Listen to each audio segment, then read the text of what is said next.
What's going on, guys? Welcome back to PAX Unplugged 2019. So I'm here in the media room, a little bit different. Convention floor is behind us, but I'm here with Mage Hand Press, and we're going to talk about this new lovely book in front of us called Dark Matter. But first, I'm going to go down the line and have the guys that are next to me explain who they are with the company, what they do, and all that good stuff. Hi, my name's Justin Faulkner. I'm the business and community manager. I do a little bit of the writing, but that's mostly this guy's job here. But I have fun talking to people on Twitter and just listening to people, playing some games on Twitch, and the occasional writing when Michael lets me. I'm Mike Hollick. I'm the editor-in-chief for Mage Hand Press. I do all the writing and graphic design and all the stuff that makes the engine work, but Justin just makes it all possible. So yeah, we made a book called Dark Matter. It's sci-fi for D&D 5th edition. And we really love this book. And we think it's something that anybody can basically pick up and play if they've played D&D 5th edition, and that's really important to us. It's easy to pick up and play, the mechanics are simple and they're really, really fun, and it lets you kind of explore an entire universe with your game without having to relearn a whole new setting. And I would like to add on to that. We had two philosophies when writing this book. The first was, this is a love letter to sci-fi, so we wanted to make sure that there was a love letter to every piece of sci-fi that we could do. And then also, we never wanted to replace anything in 5e, we only wanted to build and expand upon it. So this book does not invalidate the player's handbook or the monster manual or anything else. You can play any character from any 5e source, and it will work with Dark Matter. So you said to any sci-fi, so just to clarify, I mean, I think everybody knows what I mean, but like, let's say I wanted to do Star Trek or Star Wars or Mass Effect or Aliens or Firefly. Those are all available? Yeah. Well, so we don't have a lightsaber, but we have a laser sword. Sure. We have stat blocks for a red shirt.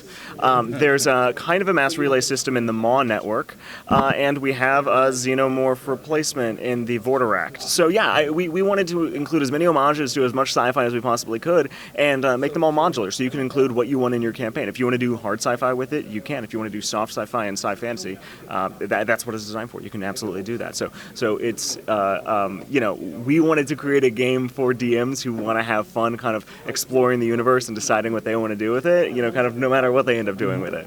And that's how I like to DM, and that's how I like my books to be, so we made something like that. So, books available now, correct? Yes? Absolutely. Okay, and it is, you have it here on the show floor, but if people wanted to pick up the book outside of PAX Unplugged, where could they go to get it? They can go to store.magehandpress.com. We have the book available for sale as both PDF and as hardcover. And it's going to be shipping as soon as you order it. So, get to clicking. All right. So, obviously, we know that we talked about new monsters and sort of new setting stuff contained in here to make your sci-fi campaign, but we know it doesn't invalidate any pre-existing sources, which is great. But I assume we're going to have some new classes in here that are tied specifically to the sci-fi setting? So we only actually added one new class to the book, the Gadgeteer. It's got a ton of new options. It's a very customizable class. You can kind of do it in Iron Man direction, or you can play with nanites. You can have a robot friend like Big Hero 6. So you've got a lot of options within this one base class, but we've done a lot more expansion on the existing classes. So there's tons and tons of subclasses, lots and lots of feats. There's 3 new skills that you can apply. We didn't want the complexity bloat to get too high when we're expanding on this, because we really want it to be something that's easy to pick up and something that's fun to pick up, something that doesn't feel like a labor. We really want to make something that's just extremely fun to page through and extremely fun to kind of let your ideas flow as you start reading what we put in front of you. So if we included like 7 or 8 new base classes, I feel like it would be information overload, and people wouldn't have enjoyed it as much as one new solid class that people can really sink their teeth into. So I think we kind of covered the design philosophy behind why we don't have a really good replicant of a 5th edition space. So this is going to do that for us. So I assume you guys have play tested and played a bunch of stuff in this setting and tried it out. So for people who have actually gotten a chance to play it, and I will be playing it later, so I'll have updates when that comes out. But what's your favorite kind of moment that you guys have had in playing this or running this game? So I was running Storm King's Thunder, And right as they were wrapping up and dealing with Emmerith, a ship crashes down. And so all of these are hard fantasy, stereotypical Dungeons and Dragons 5e characters, and they don't know what a ship is. So I had a lot of fun describing a ship in medieval fantasy terms rather than in our more familiar modern or sci-fi terms. And as they experimented with it and stumbled into space, I continued the campaign going from Storm King's Thunder into adventure of my own design.